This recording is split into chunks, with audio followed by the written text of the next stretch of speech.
Greetings, everyone. Tim Anderson here, aka Renvale, and welcome to the latest Monday Musings, where I talk about all the different things that are going on in my world, the things that I enjoy books, movies, food, TV shows, comics, you name it. That's what this early morning Monday show is all about. It's me getting a chance to just blog/vlog about all the things that I'm passionate about and what's new in my life and my world. Uh, this episode, like many recently, we're pre-recording on Sunday, May 16th. This is coming out on Monday, the 17th of May. First and foremost, I gotta say thanks to all of the new subscribers. Um, Apparently, doing these review videos has proven to be something that is more popular than I anticipated. And doing reviews now of Solasta, Star Wars: Old Republic, Star Wars Squadrons. The most recent one was the Mass Effect Legendary Edition. These review videos are kind of blowing up, and I'm getting a lot of new subscribers, and a lot of people are communicating and saying that they like those types of videos. So I'm guessing, yeah, that's going to become a regular part of my my thing here on YouTube. I don't have a schedule per se yet. I think I'm going to try to do one video every week for now. I might do two, but just depends on my schedule during the week. But I think I'm going to be publishing those review videos on Saturdays and or Sundays. So again, welcome to all the new people. Thanks so much for subscribing.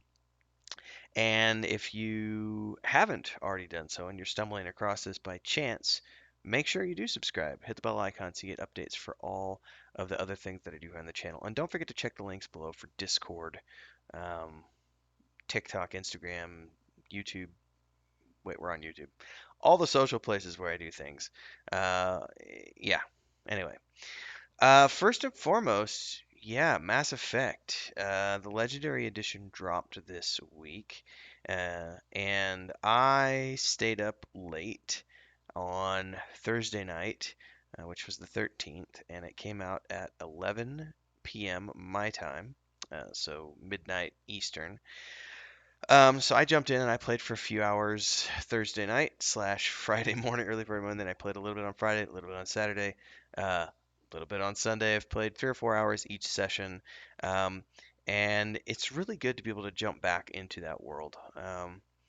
I'm, you know, I'd say with the Legendary Edition in and of itself, I'm not gonna talk too much about that here, just because I've already done that overview video. But I'm having fun, and it's something that I'm glad that came out because it was the perfect time for my schedule and what I've got going on this summer.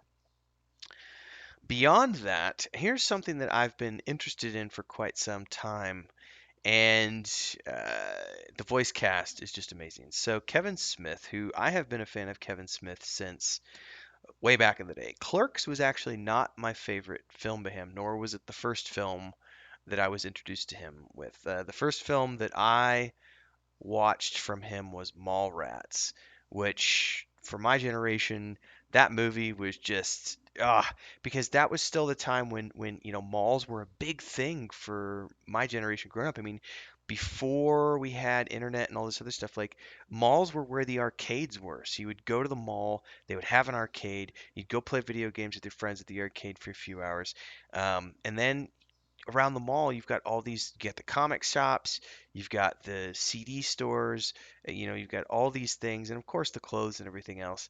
But there were just bookstores, like I can remember Babbage's back in the day, which I think Babbage's was, I think the precursor to, or the predecessor, I should say, of modern day GameStop. I'm pretty sure at some point in time I did some reading on Babbage's, and they were, the parent company that eventually got bought and changed and bought and changed and bought and changed and is now GameStop.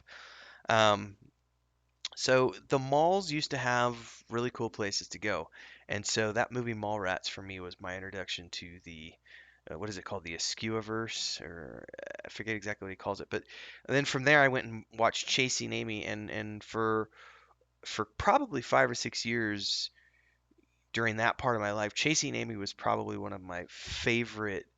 Um, it was probably one of my favorite movies for a several year period, because of the way it addressed just relationships. And it's just the writing was phenomenal. Um, It's just a great movie. If you haven't watched those two, Mallrats Chasing Amy, I think, are two of his best films. Clerks is good. Clerks was the film that got him going and got him on the map. Um, it's definitely an interesting film. Like I said, it's not my favorite of his films. And then by the time you get to Dogma, he was kind of refining his system. And Dogma was like a big, big budget compared to his first few films. And so I've always liked Kevin Smith. I haven't really cared for his most recent like horror type films. But I loved like, Jane Silent Bob Strike Back and Clerks 2 was great and Dogma was good. I mean, all those movies are good. Anyway, Kevin Smith is well known for being like me, a very talkative blabbermouth, and he does a podcast. He has the Fat Man and Beyond, I believe it was called, podcast with his friend. Um, and he does lots of things, and he does a show for IMDb, but he's always been in that podcast space, and I've followed him on social media for many years, and I've stayed abreast of all of his projects, even though I'm not necessarily intimately involved in all of the projects. However, like he's done some episodes of, I think he did a couple episodes of Supergirl. He directed those. I think he might even have, I can't remember if he directed a couple episodes of Arrow, but I know he did a couple episodes of Supergirl. So he's always kept his feet in that nerd space. And getting the contract to do this Masters of the Universe Revelation show with Netflix was just. Mm, he is the perfect director for that show, considering how immersed he is in nerd culture. And I shared this in my Discord last week on the 13th, which was last Thursday. Netflix and all these other places dropped a whole bunch of screenshots from this show. And oh my gosh, the screenshots look amazing for this upcoming He-Man show. So Masters of the Universe, FYI, for those of you who don't know, who aren't necessarily the generation, you might not know, this is He-Man and She-Ra and Skeletor, and I don't know, it was a show, kind of when I was growing up. But anyway, this is the modern take on it. The voice cast. Oh my God, Mark Hamill as Skeletor. You've got Henry Rollins as who does Henry Rollins play again? Triclops. It's gonna be good. It's gonna be really good. And the soundtrack is none other than Bear McCreary, who I've loved for years, following his musical work from Battlestar Galactica and then on to shows like Outlander, The Walking Dead, Black Sails, God of War a couple years back. Bear McCreary's career has just gone like this, and he's super immersed in that nerd culture as well, doing shows for comic books and video games and science fiction and fantasy and zombie shows and all this other stuff. So the music is Bear McCreary, and Kevin Smith is the director. The screenshots look amazing. I've heard Sarah Michelle Gellar she plays She-Ra, I believe, and she was doing a podcast episode a few months back where she was just talking about her experience on the show and how it was just this amazing experience. Doing that, which her husband, by the way, Freddie Prinze Jr., like a lot of people, my generation might remember him from the 90s as being like one of these pretty boy actors who kind of did some like She's All That and some weird poppy movies. But he also has done, I love this movie for better or for worse, the Wing Commander movie. I loved it. He was in that film as the lead character. Um, I watch that movie every 2 or 3 years. I go and watch that Wing Commander film.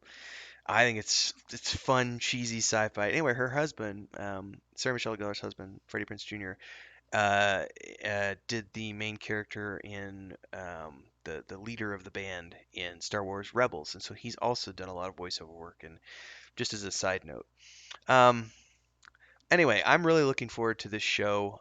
It's coming out this summer. Master of the Universe Revelation. If you haven't seen it yet or haven't checked it out yet, just Google it. It's all over the place. Or check the Discord below because I've got links to it because it's just looking amazing. Let's see here. We did. Excuse me. I'm thinking I'm going and looking up the link real quick. We did the most recent Looking for More episode this last week, and talked about some more stuff and the Origin show.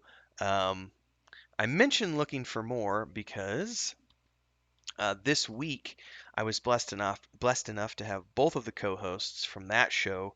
I shouldn't say co-host. I'm a co-host on that show. Simmerg is the host of that show. Nathan Napalm is the other co-host. Um, and I had both of those guys on to record Mondays in MMORPGs episodes this past week.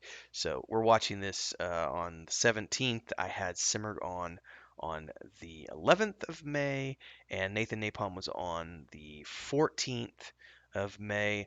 Their episodes will be out. I believe Simmer's is out on the 31st, and then June 7th will be Nathan Napalm's episode. So we've got them recorded for the Mondays in MMORPG show. Um, I'm having a lot of fun on the Looking for More show. I originally just it was another outlet for me because I like to talk about games. And Simmer was somebody I knew from previously because he was a streamer for Saga Leucemia. And Nathan Napalm I knew because of all the videos he's been doing on Pantheon for a long time, and because he does a lot of videos on RPGs and stuff. But what I didn't know, and I've had some time to catch up with Nathan now, we spent like another 2.5 hours after we recorded the show on Friday night, stayed up till 12:30, way past my bedtime. Um, I didn't realize just how deep he was into CRPGs and tabletop, which is my headspace as well. So both of those guys, if you aren't following them on YouTube, you should definitely follow. Simmer Gaming is the one you should probably follow, unless you really like Ashes of Creation, because Simmer does his main channel now is almost all Ashes of Creation content. But the Simmer Gaming channel, which is a newer channel, has all his random stuff. So like the rants about Dream World and talking about other games and the Looking for More show, which is live on Thursdays on his Twitch channel, twitch.tv forward slash, excuse me, yeah, twitch.tv forward slash Simmerg. That's where the Looking for More vodcast takes place live 5 p.m. on Thursdays, and then it goes on YouTube a day or two later. I'm having a lot of fun on that show, and again, um, I don't foresee not doing it for the foreseeable future. I think I'm just gonna keep doing that the rest of this year. I'm having fun. I get along with those guys. The episodes have been doing well. The traffic has been going up incredibly with that show. Every time we do a show now, like we're getting more and more people. I think I saw like 125 people tuning in last week at one point to the live, and then yeah, and it's good topics. It's nice to be able to come in and bring a little bit of developer insight into it, but also just to be able to talk about things as a gamer.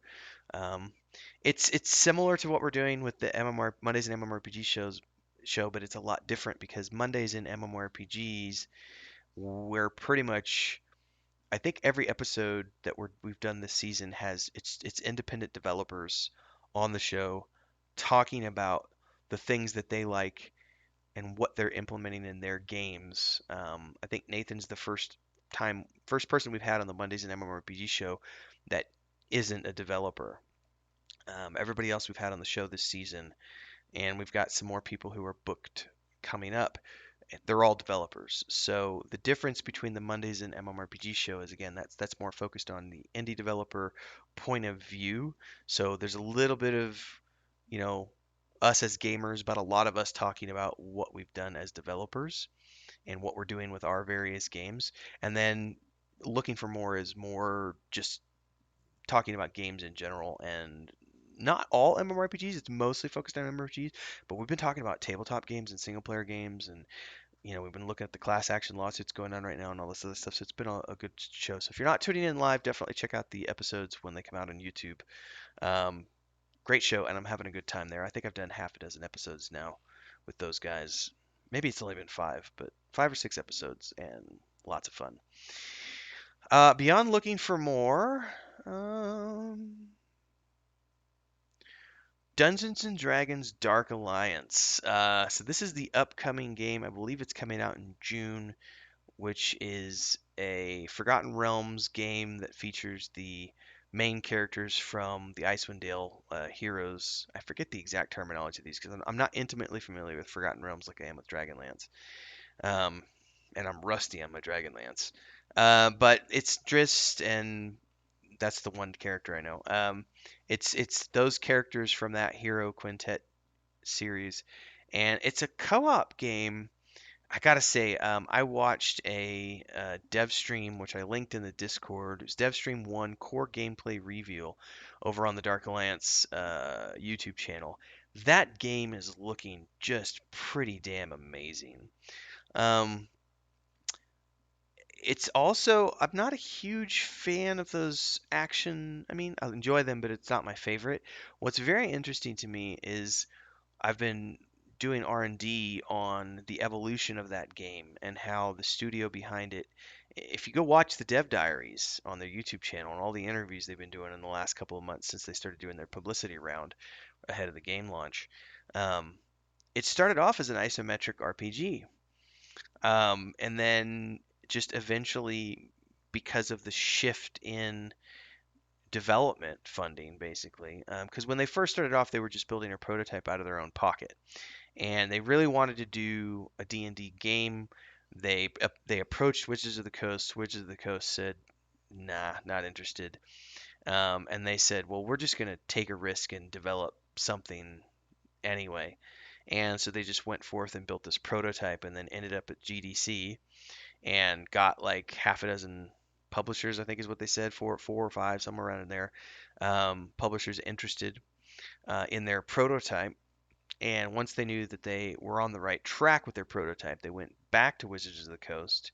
And now that they had a working prototype and not just an idea, combined with all this feedback from the publishers they had talked to at GDC who wanted to work with them, and they went to Wizards and said, "Look, we've got this prototype. We'd like to make it a D&D licensed game. But if you don't want to, we understand. We've got other publishers that are wanting to work with us. Here's what they've been talking to us about, and these are the types of offers they're making.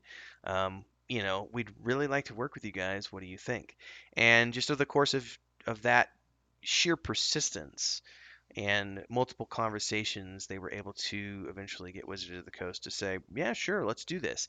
But in the course of that, they had to make some changes to the scope of the game, and obviously got a bigger budget and were able to shift things around. And instead of doing a top-down, isometric third person RPG, it switched to an action RPG as opposed to a CRPG. Well, I mean, it's the same thing. Just the difference is that CRPGs are traditionally more turn-based, um, and action RPGs are not. So it became an action RPG, and just it's really cool watching the development diaries. I mean, I've probably watched a dozen videos at this point, on the evolution of their game. I am really looking forward to it. The gameplay looks great.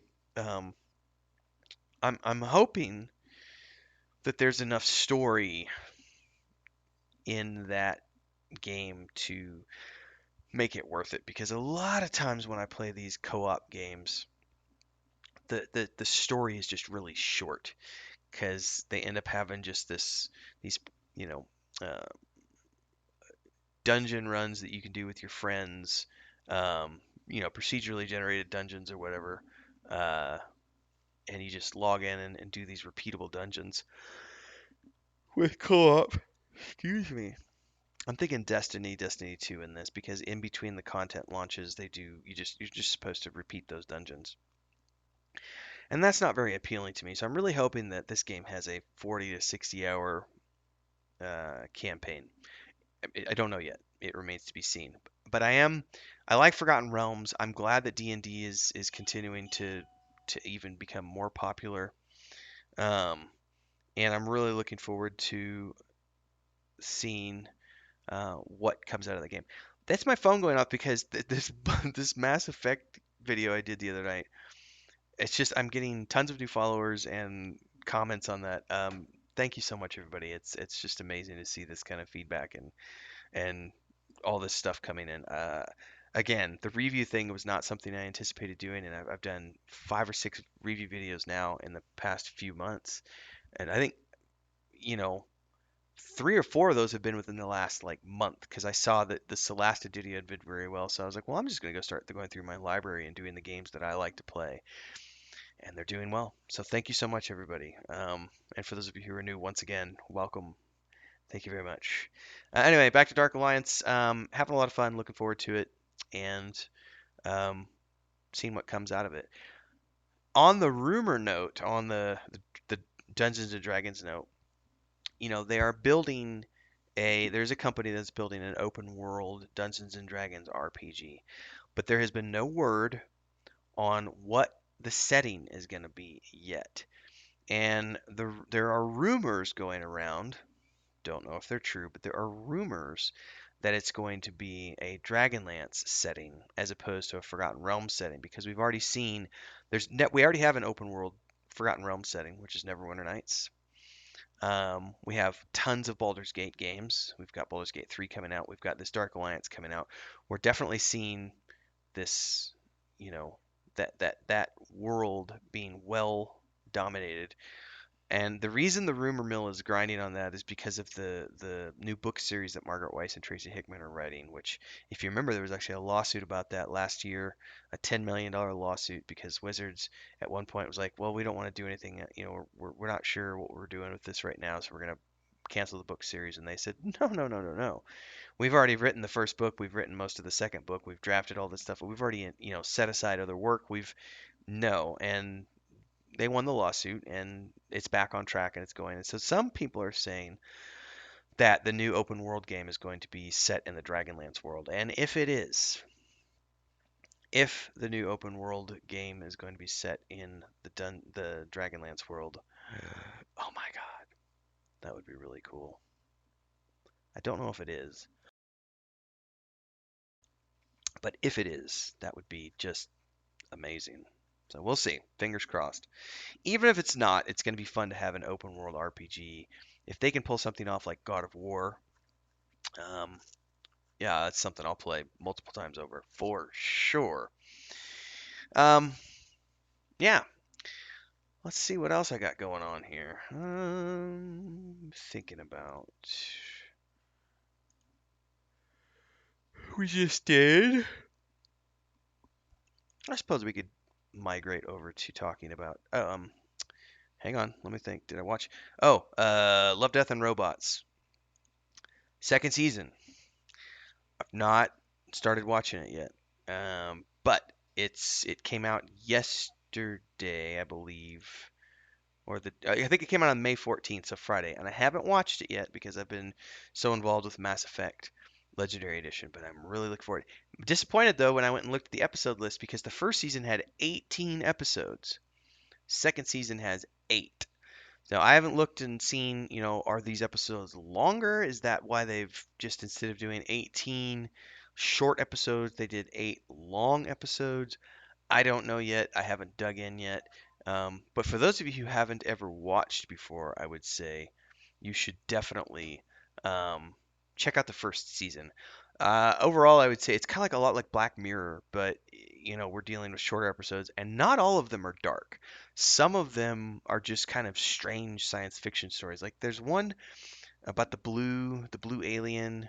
It's all about the color blue and this alien, or not alien. He's like a AI who just lives forever and becomes this like messiah-like figure to humans because he goes off into space and can live in the vacuum. And it's just this really interesting speculative fiction tale that doesn't have anything dark about it. It's just a fun science fiction story and weird animation and just a good show. But some of the episodes were quite dark. Definitely R-rated. Don't let your kids watch it. But it's a good show, and I can't wait to sink my teeth into this new season. So hopefully, by the time I get around to next week's Mondays and MMORPGs, I will be reviewing uh, second season of Love, Death, and Robots. I'm also finally finishing up. I think I finished up the 6th episode the other day of the most recent season of The Expanse, which came out a while back. So I think I got 2 or 3 more episodes left, and then I'm done with this season. Um, it's been a very good season so far. Amos's story, I love Amos's character. I've loved watching his arc, especially where he's at now on Earth, and he's just such a cool character. Like, yeah, I mean, just growing up the way he did, and having these, he's got this strip emotion out of it. I can't be emotion. I can't have emotions. I have to be, have to be detached because that's the only way to survive. But every once in a while he has these moments where he displays human emotions, and when he does, they are very powerful emotions. And the guy who's, I don't know his name, I really should. I've seen him in multiple other things over the past few years, but the actor who plays Amos is he's done a really good job with that character and taking the material the writers have given him. um, so yeah, this season has been interesting. um, can't wait to wrap it up though. All right, let's talk about Project Dramond, because every Mondays and MMORPGs episode, excuse me, we're not Mondays and MMORPGs. Every Monday Musings episode, I gotta drop some Project Dramond stuff. So if you didn't check the update that came out on Sunday on social media, the 16th, which is yesterday, um, we shared the first screenshot of 3D assets being put into the game. So, my brother this past week was a little short for him because he had family coming and visiting, and then he had scouts camping with his son over the weekend. So he didn't get as much done as he has in previous weeks, but he was able to start getting some of the 3D assets put together using the asset packs that we picked up a few weeks back. And he put a screenshot. He gave me some screenshots for the Patreon update, and I shared one of those screenshots out on social media, where he's starting to put together the village for that prototype starting zone and replacing all the gray boxes with the buildings. So that's moving ahead right now, and it looks great. It looks so cool. I'm really stoked um, to see that coming together. Um, he and I have had some, every time we meet up on Wednesday nights for our stand-ups, it's like we're only supposed to be there for 10, 15 minutes, and we always end up staying up to like midnight and talking for 3 hours. So it's just, we've been covering all the things about the game and just diving into all the updates. And I think it's really nice because we learned so much using using the Unity engine, working on the Saga of Lucemia, that coming into Unreal, Unreal is a lot more streamlined, and we're finding some things a lot easier to work with in Unreal, and just uh, being able to take everything we've learned over the last 7 years and just put it in, and it's going a lot quicker. Plus, we don't have to have all this other stuff going on where there's lots of other people, and all the things that come along with working with a large group of people, and just the you've got over there on an MMORPG, you're dealing with lots of different art assets and music and lots of different things and networking, and there's just all these things going on. And with this, it's much smaller because it's only three of us working on this project, so it's much more streamlined. It's a lot easier to get things done, and we're able to just get in and get it out. So that's proving to be really useful to my brother, and just the process that we have. Chris has been banging out some really cool concept art. If you've not checked Discord recently, and if you aren't already signed up, make sure you check the links below. She's been doing more art. She's getting a lot more comfortable with the tablet. Sometimes she's done a couple pieces where she's done them in like 3 hours, and then she's got other pieces where she's trying to learn how to do a new thing, and it's taken her like 2 3 days. Um, so it just depends. But I mean, I think we're up to like 25 images now or something like that. So sometime in June, uh, probably the last couple weeks of June, because again, the first version of that rule book, of that campaign guide, is not going to be polished. It's the draft 1.0, and that's going to be given to the playtesters for the session that we're going to be playing. I don't even think I'm going to give it to people as a download. I think they're just going to get access to a Google Drive file, a Google Drive PDF that they can look at and read through, but you're not going to be able to download it, because of the fact that it's not ready to be a product yet. But be that as it may, in June I'm going to be starting to put together the first draft of that in terms of just the layout. Um, I've never used InDesign before, so I'm going to have to do a course on InDesign and get up to speed with Adobe. But I've used other programs, and I use other Adobe programs, Lightroom, Photoshop. So I'm somewhat familiar with that. It'll be interesting to get in there and see how I can do the layout and stuff. But um, I may not do the draft 1.0. I might not do that as a InDesign. I don't know that I want to necessarily spend the time and also the subscription cost for InDesign until I've got the entire core uh, campaign book ready to go, and then I'll spend like 2 or 3 months going in there and just doing all the design. So for the meantime, for the draft that I've got right now, I'll probably just end up laying it out in Word and then making that a PDF that people can look at from Google Drive or Google Docs, wherever I stick it. Anyway, um, lore wise, coming together pretty good. I wrapped up this past week the Church of the Elderways and the Circle of Mages, the backstory for those two and the hierarchy and everything else, as well as all of the main classes that we've got. And now, this upcoming week, this week that we're looking into right now, I'm going to be working on just fleshing out more stuff. We've got additional classes that I'm creating, like the Hedge Wizard or the Hedge Mage, is what we're calling.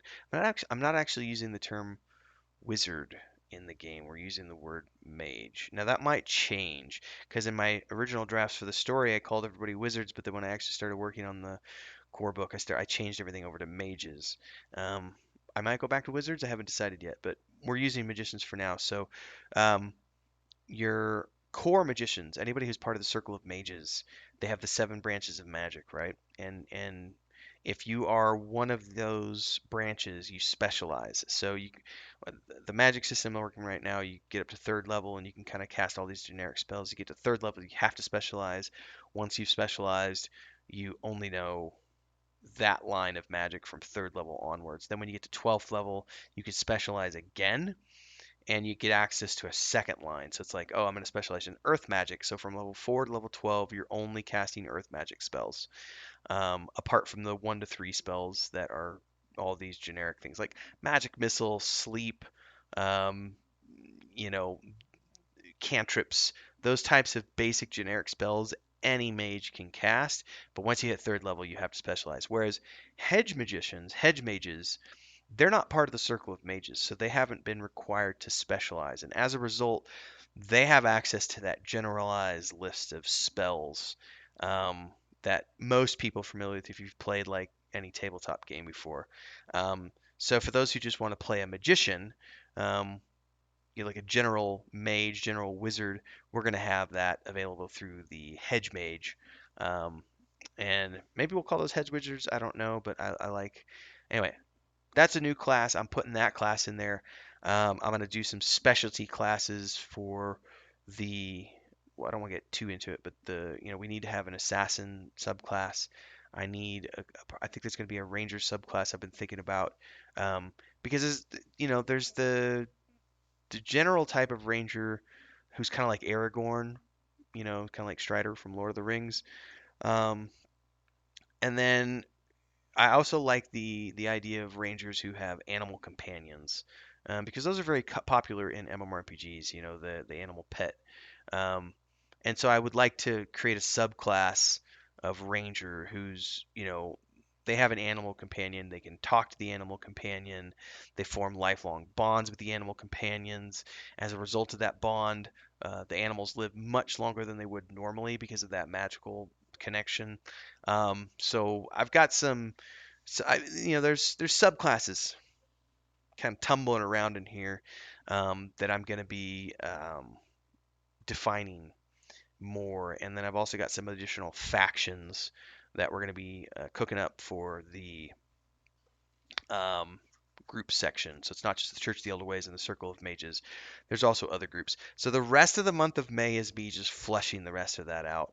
I'm really not doing any rules right now because I'm just gonna get up to speed with 5th edition since I'm making this a 5e compatible. And originally I was going to make this my own system, and then I was like, it's going to be way too the legalities of trying to do your own thing when Wizards has everything locked down. That's why everyone's doing 5e compatible. I'll just make mine 5e compatible. I'm not intimately familiar with 5th edition, so I actually have to. At some point in June, I'm going to have to get up to speed with 5th edition so that I can actually run a campaign in July. Um, it's still going to be hybridized because I have my own way of doing things, but I do need to get up to speed with that as opposed to what I know, which is 2nd edition. Who knows? I may just run my test campaign as a 2nd edition and then we'll upgrade it as we go along. Anyway, it's all about just lore and backstory and the groups and the factions and the classes. And I also have to flesh out, this will be in June, I have to flesh out the casting system for the Circle of Mages and the specializations, and I have to flesh out the casting system for the Church of the Elder Ways, the Paladins, Templars, and Inquisitors, who have their own unique magic because they're casting with they're casting with quantum energies and not elemental magic. So that's what I'm working on for the next month probably. Joey is working on full speed ahead with replacing all the Greybox assets with, um, we bought this pack which was in an update a couple weeks ago on Patreon, and then we're taking that pack and it's modular, so we're just stripping things out. We're building our own buildings. He's doing kit bashing, and then Chris is just working on concept art. So full speed ahead on Project Dramond front, and we look forward to seeing more of you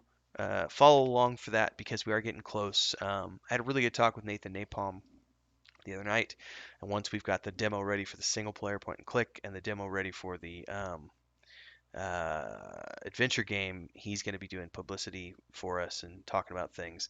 And again, in June, mid June, probably, we're going to do a call for adventurers, and we're going to get up to 8 people who are going to join us for some weekly roleplay sessions in the world that are going to be starting in July. We're going to go through probably 6 to 8 weeks.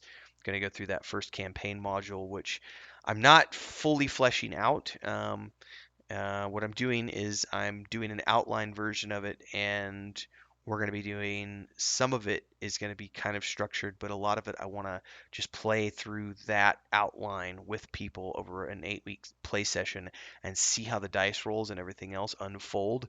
And then I'm going to take that and go away from that, and I'm going to use that to flesh out the rest of that from the outline and use the play session as the backdrop for some of the official first module. So I got to get some maps done too in June for that for those sessions. So lots of stuff going on. Anyway, that is this Monday Musings episode. Covered a little bit of things. Looking forward to next week's. Again, if you haven't already done so and you're watching this for the first time, make sure to subscribe to the channel, hit the bell icons to get updates for all the cool stuff we do here. And check the links below. Join us in Discord. Follow along at TikTok. TikTok's where I do daily updates. Um, I was for a long time only doing uh, regular updates just on Project Dramond stuff, but my wife and I have started doing some other stuff now too. But we still do a lot of updates for Project Dramond. We're also doing some other stuff. It's in Spanish and English. If we're talking in Spanish, I'm doing English subtitles, and if I'm talking in English, I'm doing Spanish subtitles. Entonces, por ustedes que hablan español, hay contenido allá también por ustedes, no solo en inglés. So a little bit of both there. Having fun with that. The channel's growing. Discord, good times, and of course here on YouTube where I do most of everything. And pick up a subscription over on Patreon. You can get in as little as $3 a month, which is a great way. You might not think about it, but every $3 counts, and everything adds up. Like helping us buy assets. You can already see, like, just check out the update from a couple weeks back. You can see exactly where the money's going. We do a breakdown of how you guys are helping out with everything. So thanks so much to the supporters and to all the new people who are going to be coming down the pipeline. Look forward to seeing you there, here, and everywhere else. Until next week, stay safe out there, everybody. Cheers.